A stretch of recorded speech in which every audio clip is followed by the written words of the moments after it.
Now, let's discuss the job search process. A process that you can have complete control over, and a process that you can will bring you more choice in your options. 5 steps. Step 1, build a prospect list. Build a list of potential or prospective employers, a list of companies that you'd like to work for. And for each company, identify not only the name of the company, but the name of the department within that company where you'd like to work, the functional area that you'd like to get into, the name of the person who is over that area or that department, the director, the department head, or manager, the hiring manager for the area where you want to work. And it's almost always not the HR department, but the person that is over the department where you want to work. You need to know the name of the person, you need to know that person's mailing address, and you need to know that person's telephone number.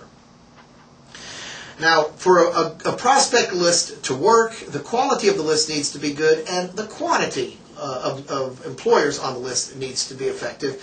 We recommend anywhere from 30 to 50 numbers, an average of 40 companies on your prospect list. But step 1, build a prospect list and thoroughly research that list. Utilize the telephone directory first and foremost as a brainstorming tool for getting the names of companies within a particular market or particular city.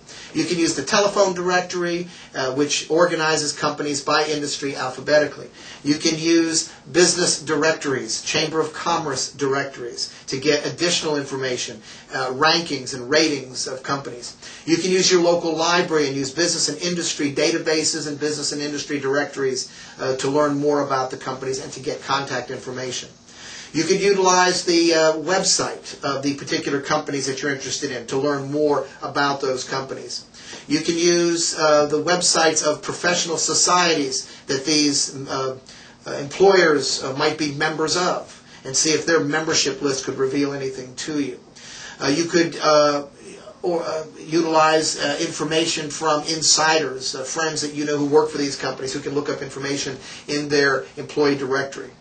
You could make investigative phone calls to the company to see if they will give you information about who the contacts are.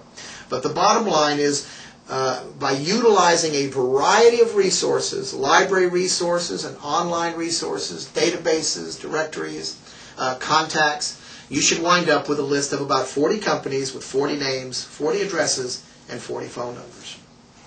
Step 2 is to send 40 resumes and cover letters to the 40 companies in a single day.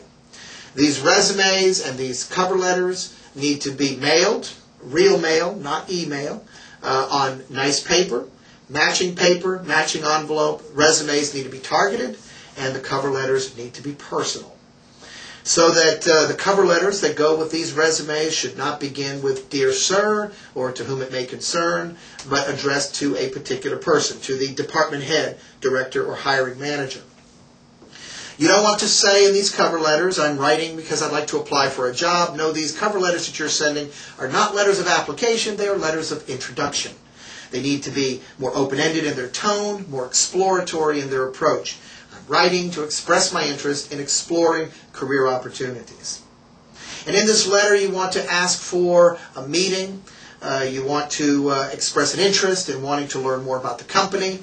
And you certainly do not want to say in this cover letter, "Please call me back," or "I expect to hear from you," or "I look forward to hearing from you," or "Gosh, here's my number. If you have any questions, don't hesitate to call me." These approaches do not work. Don't ask them to call you. In fact, indicate in your cover letter that you, in fact, will be contacting them within a week to follow up.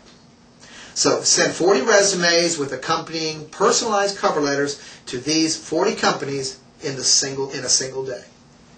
Step 3, follow up about 5 to 7 days later.